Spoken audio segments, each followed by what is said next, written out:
Esok raya, hari ni kita nak balik kampung. Nak jumpa atuk, tiket bas pun dah beli. Kita tunggu dululah bas.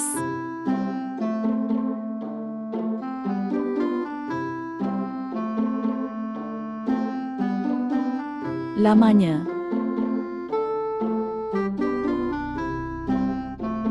Okey, dah sampai. Jom kita balik kampung. Tak sabarnya nak jumpa atuk.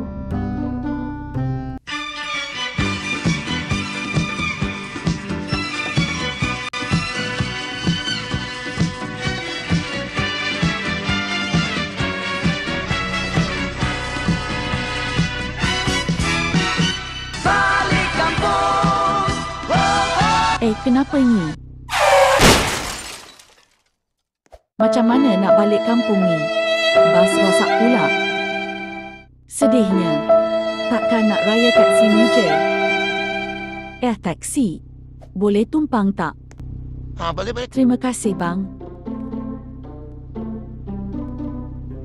Bang, tak balik kampung ke? Baliklah ni. Dalam perjalanan nak balik ni. Oh, okey. Ni kampung dekat mana? Oh, kampung dekat Brookhaven, Jalan 12. Oh, okey lah.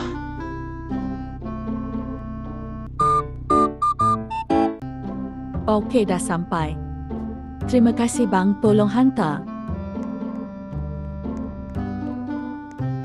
Dah nak berbuka. Ni mak pun dah sampai.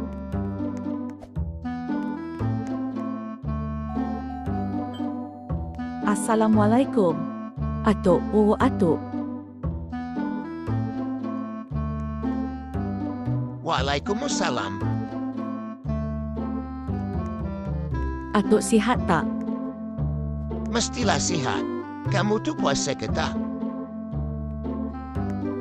Puasalah atuk ni. Okey dah, jom masuk. Nak berbuka dah ni. Okey, jom kita masuk dulu. Jom nak berbuka dah.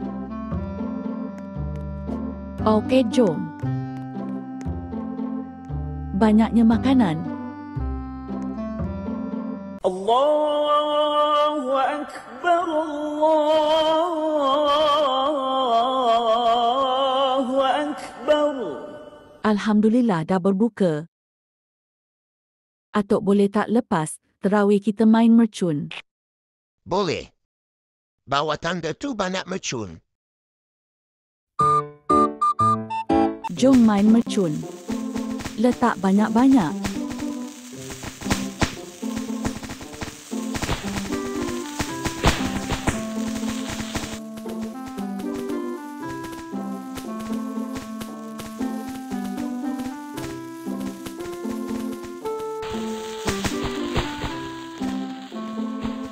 Penatnya.